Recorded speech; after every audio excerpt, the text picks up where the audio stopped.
Chapitre 15 1717 Monsieur le prince de Vendôme, grand prieur de France. Je voulais, par quelque 8 ans, sonnet ou lettre familière, réveiller l'enjouement badin de votre Altesse chansonnière. Mais ce n'est pas petite affaire à qui n'a plus l'abbé Courtin pour directeur et pour confrère. Tout simplement, donc je vous dis que dans ces jours de Dieu béni, où tout moine et tout cagot mange, à rensourer salsifie, m'amuse qui toujours se range dans les bons et sages partis, fait avec faisan et perdrix son carême au château Saint-Ange. Au reste, ce château divin, ce n'est pas celui du Saint-Père, mais bien celui de Caumartin, homme sage, esprit juste et fin, que de tout mon cœur je préfère au plus grand pontife romain, malgré son pouvoir souverain et son indulgence plénière. Caumartin porte en son cerveau de son temps l'histoire vivante. Caumartin est toujours nouveau à mon oreille qui l'enchante, car dans sa tête sont écrits et tous les faits et tous les dits des grands hommes, des beaux esprits. Mille charmantes bagatelles, mes chansons vieilles et nouvelles, et les annales immortelles des ridicules de Paris.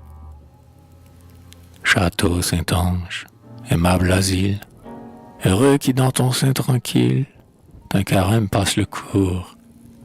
Château que jadis les amours bâtirent d'une main habile, pour un prince qui fut toujours, à leur voix un peu trop docile, et dont ils filèrent les jours. Des courtisans fuyant la presse, c'est chez toi que François Ier entendait quelquefois la messe, et quelquefois par le grenier rendait visite à sa maîtresse. De ce pays, les citadins disent tous que dans les jardins, on voit encore son ombre fière devisée sous des marronniers, avec Diane de Poitiers, ou bien la belle Furonnière. Moi, chétif, cette nuit dernière, je l'ai vu couvert de laurier, car les héros les plus insignes se laissent voir très volontiers à nous, faiseurs de vers indignes. Il ne traînait point après lui l'or et l'argent de 100 provinces, superbe et tyrannique appui de la vanité des grands princes. Point de ces escadrons nombreux, de tambours et de hallebardes, point de capitaines des gardes, ni de courtisans ennuyeux. Quelques lauriers sur sa personne, 2 brins de myrte dans ses mains, étaient ses atours les plus vains. Et de quelques grains composaient toute sa couronne. Je sais que vous avez l'honneur, me dit-il, d'être des orgies de certains aimables prieurs, dont les chansons sont si jolies que Marot les retient par cœur, et que l'on m'en fait des copies. Je suis bien aise, en vérité, de cette honorable accointance, car avec lui, sans vanité, j'ai quelque peu de ressemblance.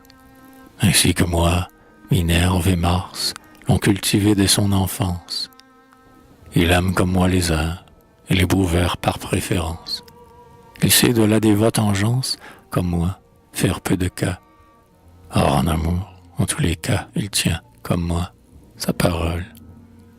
Mais enfin, ce qu'il ne sait pas, il a, comme moi, j'étais encore dans mon été, quand cette noire déité de l'amour, fille dangereuse, mais fille du fleuve de l'été, passait la rive malheureuse.